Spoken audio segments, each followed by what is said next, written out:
With no racing this weekend, it was a good opportunity to assess the current handling problems of the Ferrari SF25 single-seater.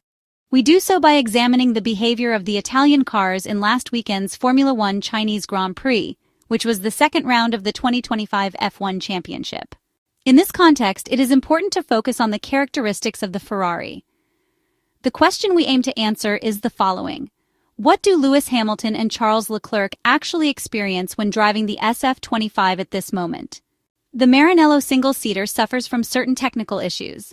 First and foremost, the real problem of the Ferrari is not the rear suspension itself, but rather the interaction between the pull rod suspension system at the rear and the floor. Additionally, the floor exhibits an issue related to peak downforce. All of this naturally translates to on-track performance, and this is what we now want to analyze through the examination of some onboard footage from the 5.451-kilometer Shanghai International Circuit. Let's begin by observing the first chicane of the Chinese F1 racing circuit after the turn 1 to 3 corkscrew complex, which is very technical and complex. A great deal of precision is required in throttle input, as well as in managing brake pressure. The banking present also does not help in managing the car optimally, and the corner is very long. The forces shift from longitudinal to lateral, where the transition is crucial to avoid unsettling the car, as the tires on the loaded side exceed the available grip limit. At this point, during the transition phase, the McLaren MCL39 shows a very good degree of lateral grip. When the drivers approach the first apex, both cars experience some minor difficulties. Despite this, the difference in front-end grip becomes evident. In the qualifying lap, Oscar Piastri manages to stay tighter to the curb to attack it. This trend has been observed frequently, even at the Albert Park circuit in Australia. Conversely, Lewis Hamilton is forced to use more steering angle to reach the apex. This causes the Briton to be positioned less favorably for the next corner in the opposite direction. As a result, the Australian McLaren driver saves a few centimeters of travel, finding a more internal apex with a racing line that allows him to cut the corner more effectively. The next point of interest is turn 6, where speeds remain relatively low. Once again, Lewis Hamilton struggles to turn the car in. This is evident from the Briton's steering angle at the mid-corner. There is still understeer at low speeds. In this case, the causes of this persistent issue are primarily attributed to the suspension mechanics. Ferrari continues to show a mechanical balance that is too rearward, unable to move it forward when setting up the car. The result is clear in this case. On corner exit, the Ferrari driver has to delay by a few moments before applying the throttle, losing precious time.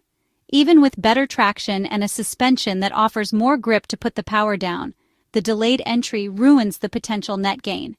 In the fast corners that follow, the drivers take different lines. Lewis Hamilton stays tighter compared to Oscar Piastri's McLaren MCL39, but the speeds that the two cars can carry through the middle of the corner are significantly different. Moreover, the Australian is able to make a bigger difference in direction changes, benefiting from a stable rear end that follows the front with precision. Finally, let's focus on two 90-degree corners, turns 9 and 10. In the first, the 7-time Formula One world champion still struggles on turn-in, which then affects his exit. He hits the apex fairly well, but the front of the SF25 slides. The British driver is forced to tighten too much, and as a result, when he presses the throttle, the car exhibits an annoying excess of rotation. Often, even in the first Grand Prix in Australia, as well as during pre-season testing session at the Bahrain International Circuit, it might have seemed that the Italian car's only issue was oversteer. However, the real problem originates earlier, in the corner entry phase, within certain speed ranges. The drivers themselves have reported this, as the understeer on entry is making everything significantly more difficult. Charles Leclerc specifically mentioned this, stating that, over the Shanghai weekend, the two Ferrari drivers lost confidence in the car and were only able to slightly mitigate certain behaviors.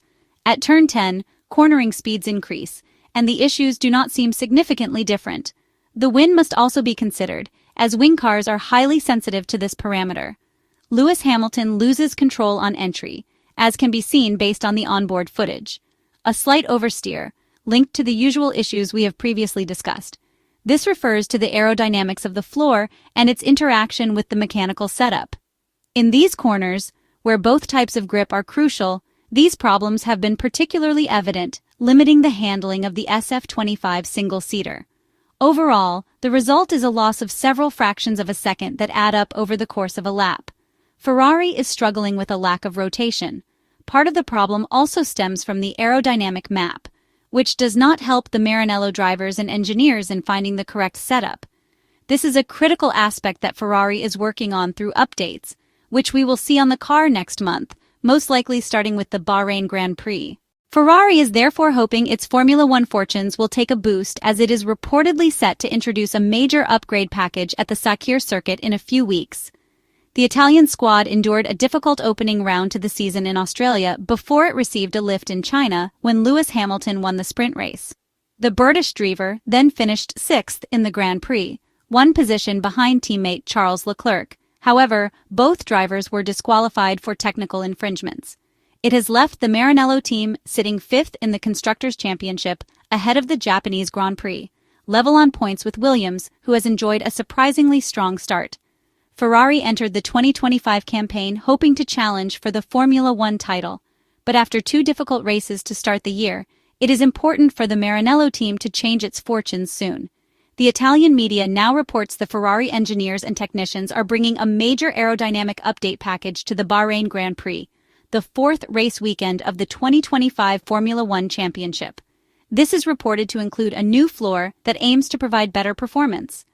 The SF25 Challenger is seemingly very efficient, but the rear end is said to be too stiff. The new floor would not simply solve that problem, but it should ensure that Ferrari's strengths are augmented. The Italian side has been performing inconsistently within the current regulations for more than a year. It started strong in 2024 until an incorrect aerodynamic update package at the Circuit de Catalunya in Spain threw a spanner in the works. Toward the summer break, that setback was reversed, but Ferrari could not continue the good trend so far in the start of the 2025 Formula One season. But perhaps the update package set to be introduced at the Bahrain International Circuit will be a step in the right direction for Ferrari team principal Frédéric Vasseur and his technical team as the French manager seeks to turn things around after the disappointing first races in Australia and China. During the digital presentation of the SF25, the Ferrari's top man made it clear that the team's ambition for 2025 is to fight for both world titles. And rightly so, given that in 2024, Ferrari narrowly lost the Constructors' Championship to McLaren. After finishing second by just 14 points, the only possible target is the title. And if the team is aiming for the Constructors' Championship, the car must be up to the task, at which point, two stars like Charles Leclerc and Lewis Hamilton can naturally aim for the Drivers' Championship as well.